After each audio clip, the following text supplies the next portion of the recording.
Hey, so today's Tuesday tip, we're talking about how to hire a landscape designer. A number of people always call our office and they say, hey, we need somebody to come out and draw a landscape plan, draw a design for us. Do you guys do that? And then we start asking questions. And so I just wanted to go over a few things that you can do in preparation to hiring a landscape contractor. So first of all, you need to find out what you like. Landscape contractors or landscape designers are actually really good about bringing the interior of your home to the exterior of your home. We use a lot of the same features. We look and see if you're military or you're kind of whimsical and you're kind of free-flowing. We also look at some of the elements that you have in your home.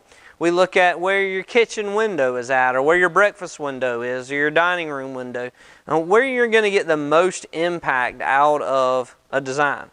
So, number one, we need to do that. You need to think about what you like. What do you have in mind? What are the features that you want? Do you want a hardscape? Do you want a softscape? Do you want landscape? Do we want pine straw? So those are items that come to mind. I recommend to all my clients that when you go out and you're looking and you see something that you like, or you're on a vacation, take a photo of it. If you take a simple photo of it, bring it back to us, we can help you design it from there. Second thing you need to do, you also need to make a list of landscape contractors or designers in your area.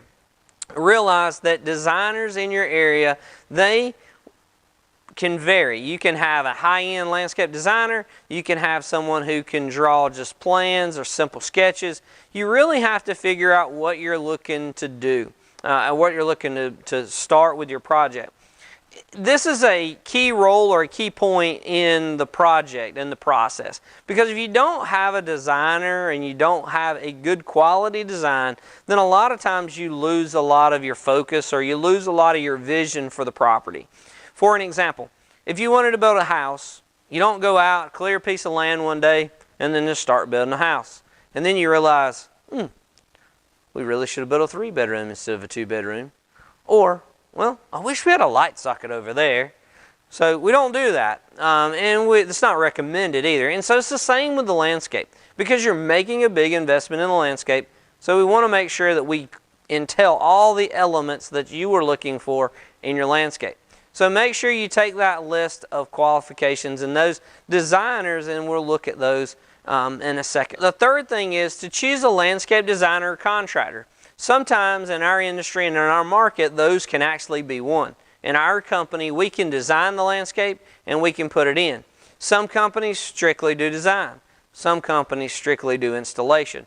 And so you need to know the qualifications of that person, or the qualifications of that designer. So number one, look at their credentials. Ask them what they've done on a project, or what projects have they completed, or those kind of things. We went to an organization, a firm last week, and the first thing out of their mouth was, the customer's mouth was, hey, what's your qualifications? So number one. Number two, look at their liabilities and their bonding capabilities or their insurance capabilities. You don't want to just hire anybody and put them on your property. You want to make sure that they're bonded, they're licensed, they're insured, those kind of things. Also look at their associations or the organizations in which they're tied to in the industry. You want to make sure that the person's up to date on the new and more exciting and current things that are going on in the landscape industry. The other is think about cost. When you're talking about it with your designer, what can we do? Can this project be phased? Those kind of things need to come in mind. And you also need to think about the cost of it.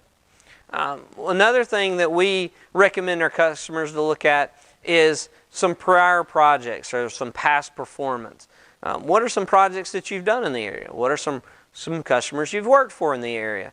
And then you can build from those items an understanding of that designer or that contractor can actually do the project that you're looking for. There are a lot of contractors out there that say they can put in irrigation systems. There are a lot of contractors out there who can do wonderful landscape designs, but a lot of times those folks don't actually do that work, or they can't really do that work to the qualification or the standard that it needs to be. So number three, check your contractors, make sure they're who they need to be. One of the other things that you can also check is check their education and their background. Just go through and say, where did you get your education from? Where did you learn from? Where did you start from? And you can get the information from them so that you can provide and make a good, valid decision. These are just some simple things that you can keep in mind when you're trying to hire a landscape contractor. There are a lot of people, when we joke about it in the industry, that has a lawnmower in the back of the pickup truck and it says lawn care on the side of it, and there's a small bold print down at the bottom it says professional. And so there's a difference in a professional lawn care guy and a professional landscape designer and installer. And so if we can help you with your landscape designs, because we meet a lot of those qualifications, we'll be more than happy to help you. So give us a call if you need help with your landscape design.